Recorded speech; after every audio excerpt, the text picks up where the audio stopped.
নমস্কার বন্ধুরা, Rooney and মম কিচেনে আপনাদের স্বাগত। কেমন আছেন সবাই? আজ আমি আপনাদের সঙ্গে শেয়ার করব ইনস্ট্যান্ট সুজি উত্তপম বা রাওয়া উত্তপমের রেসিপি। খুব সহজেই তৈরি করা যায় এই রেসিপি, আর খেতে হয় কিন্তু ততটাই ভালো। আপনারা এই রেসিপি সকালের ব্রেকফাস্টে বা রাতে ডিনারেও কিন্তু বানিয়ে ফেলতে পারেন।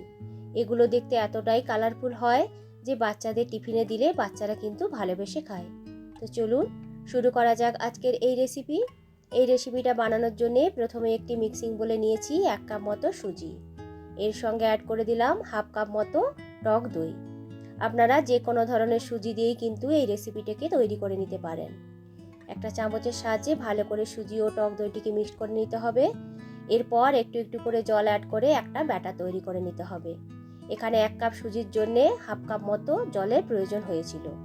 সব কিছু ভালোভাবে মিক্সড করে নিয়ে ঢেকে রেখে দিতে হবে 15 থেকে 20 মিনিটের মতো।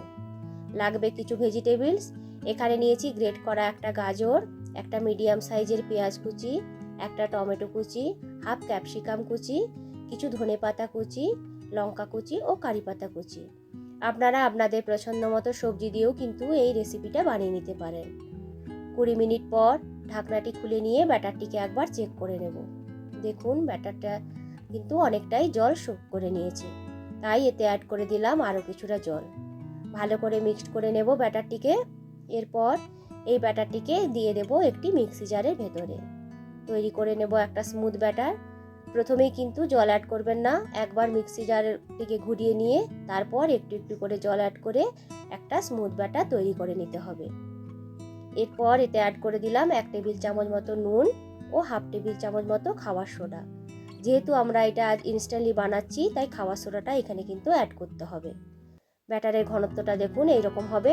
আপনারা চাইলে একটু মোটা ধরনের ঘনত্বও কিন্তু রাখতে পারেন। এরপর একটি মিক্সিং বলে আস্তে আস্তে করে কেটে রাখা সমস্ত ভেজিটেবলসগুলোকে দিয়ে দেব।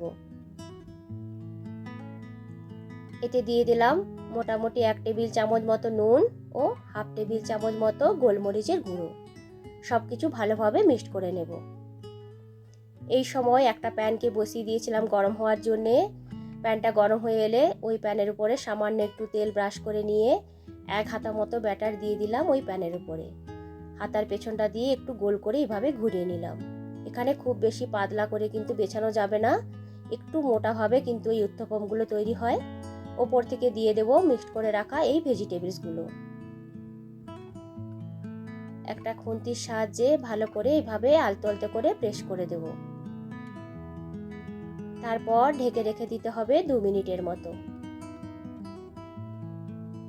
2 মিনিট পর ঢাকনাটি খুলে নিয়ে উপরটা দেখুন অনেকটাই কিন্তু শুকনো শুকনো হয়ে এসেছে।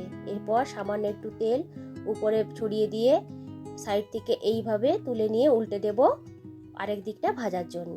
পেছনে সামান্য একটু তেল ব্রাশ করে দিলাম। এইগুলো কিন্তু খুব কম তেলেই তৈরি হয়ে যায়, তাই খুব বেশি তেলের কিন্তু দরকার হয় না।